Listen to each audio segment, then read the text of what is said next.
Okay, I hope I'm not getting that terrible noise I was just getting last time. I don't know. I had the camera sitting next to, I had the speaker covered up, so it gave me a bunch of static sound. So hopefully I just fixed the camera so you don't get that static sound. Okay, anyway, there's a couple things I forgot to mention. What I did on the 1902 back, I did make some changes to it. So this is the adjusted back, and I had to do that because I wasn't able to make that turn in on the original one. So I went to my pattern and I did a little bit of adjusting. So here is the original 1902, and this is how I made adjustments. I don't know, I can tell you what I did, but let me fold it in half and it'll probably be easier that you can see what I did. Okay, so here we go. Here is the adjusted pattern. I put those little wings in. The neck's almost exactly the same, except I instead of making it so sharp, I went a little bit flatter. And then I also closed up the armholes because I just didn't want them that big. So this is my 1902, and this is the original 1902. So you do have to make a few adjustments to get this jacket. I didn't do it the first time because of that, but I want to be able to turn that under like a regular jacket. But it's pretty close to the original 1902, but just like I said, I raised the armpits a little bit and I put a couple of those wings in so I could adjust it that way. Okay, this is a strip of, I wish I had that wet cloth, here it is. This is a strip of 1/2 inch sheepskin that I just sewed a line of stitching. I don't know if you can see there's a line here and a line there.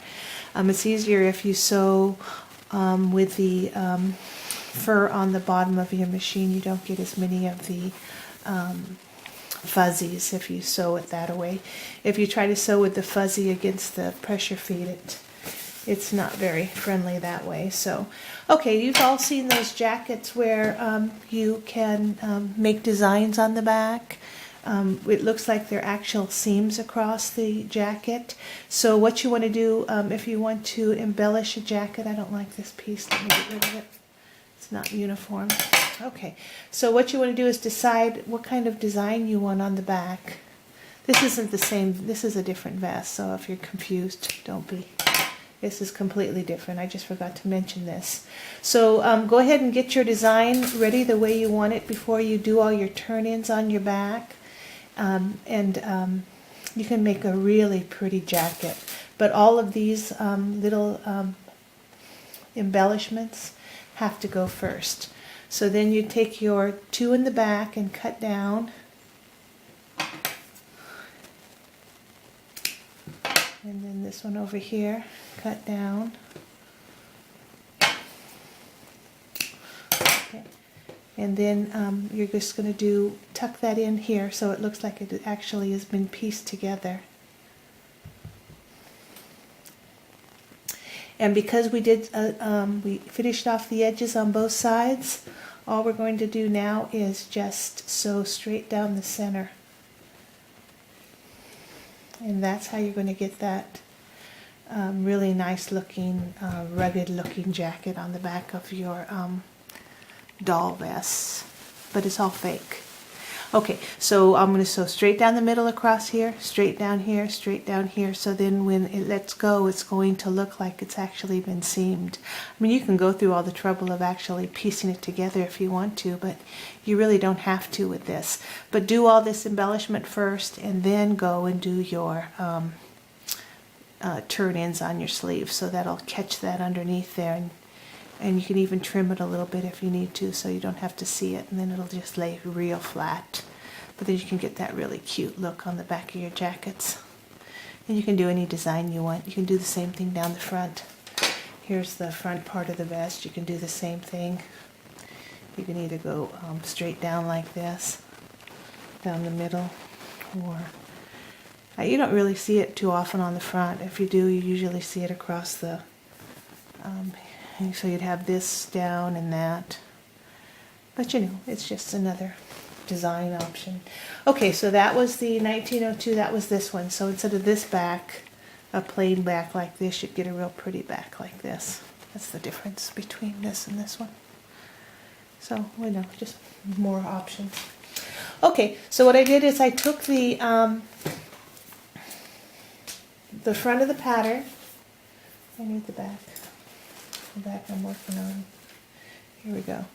So I took the front of the pattern, and all I did was I cut one the right way, and then I turned my pattern over and I did cut the second piece the other way. Uh-oh. Yeah, you gotta be careful because that freezer paper will leave marks on your fabric. Okay, so here's my two front pieces. So what I'm going to do now, before I put these together on the back, I'm going to, first step is I'm going to go down my neckline. So let's go ahead and start that. So go to where you have that original piece here, and then we're going to just tie it, pin it, I'm sorry. And same thing, we're going to have that little bit of space there, which is okay because once we turn it in, we're not going to even notice it.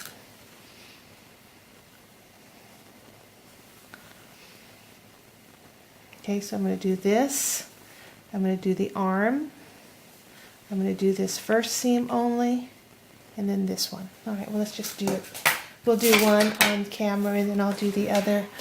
Let me see how close you are to the camera. Can you see good? Okay. So here's step one. I'm on my straight stitch, plus a couple, so I could make it a little bit longer stitch.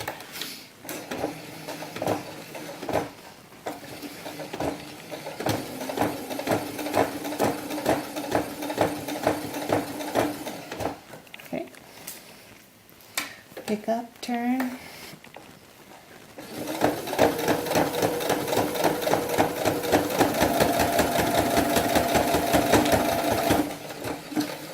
Okay, if you end up with that little extra lip on the top, like I did here, see how I had that little wing there, and it didn't, I didn't need it, so just cut it off. Okay, and this is the one we added that extra to, so we could actually have room for that button. Okay, so next we're going to do the front bottom. Once we do, we're going to leave this one because we want to do the side seams before we do that final bottom piece. Okay, so let's pin it. Let's, same thing. It's not going to be an even stitch. There's not going to be an even line up.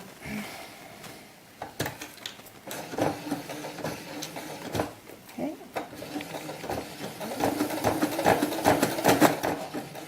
Oh, something's not right.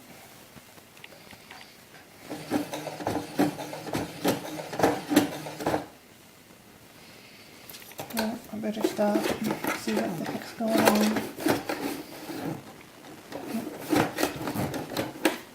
Okay, my machine jammed. Let me come back to you.